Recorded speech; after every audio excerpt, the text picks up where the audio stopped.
ফরিদপুরের আলফাডাঙ্গা উপজেলার টগরবন্দ ইউনিয়নের পানাইল গ্রামের মুস্তাফিজুর রহমান মাত্র 10,000 টাকা পুঁজি নিয়ে স্বামী স্ত্রী মিলে শুরু করেন জামদানি শাড়ির ব্যবসা।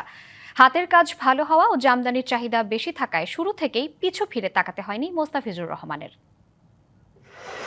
ছোট টিনের ঘর, এর মধ্যে সারিবদ্ধভাবে সাজানো 6টি তাঁত। প্রতিটি তাঁতে দুজন করে বসে একসঙ্গে কাজ করছেন 12 জন। রেশম সুতা, বায়না সুতা ও জরির বুননে তৈরি হচ্ছে বাংলাদেশের ঐতিহ্য জামদানি শাড়ি।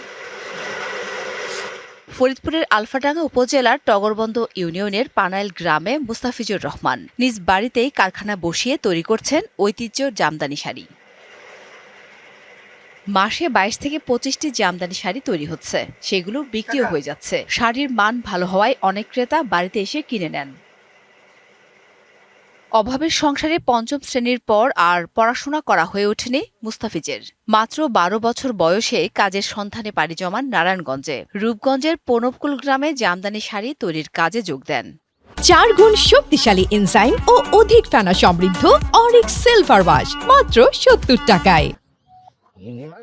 2020 সালে করোনা মহামারীতে বন্ধ হয়ে যায় কারখানা। তবে কঠিন সংকটেও হাল ছাড়েননি মুস্তাফিজ। 2022-এর শুরুতে মাত্র 10,000 টাকা পুঁজি নিয়ে শুরু করে জিআই স্বীকৃত পণ্য জামদানি শাড়ি ও মসলিন জামদানি তৈরির কাজ। প্রথম ইনভেস্ট করছি 10,000 টাকা, এখন ইনভেস্ট আলহামদুলিল্লাহ ভালো, কারণ 4 লাখ 5 লাখ টাকা এভারেজ এই জায়গার ভিতরে আমার ইনভেস্ট আছে। জনবল সংকট থাকা সত্ত্বেও স্থানীয় তরুণদের প্রশিক্ষণ দিয়ে তিনি কাজ চালিয়ে যাচ্ছেন। এই জায়গায় শিখছি, এই জায়গায় শুরুতে এই জায়গায় কাজ করতেছি। 3-4 বছর ধরে আমি কাজ করতেছি, আল্লাহর রহমতে আমি ভালোই আছি।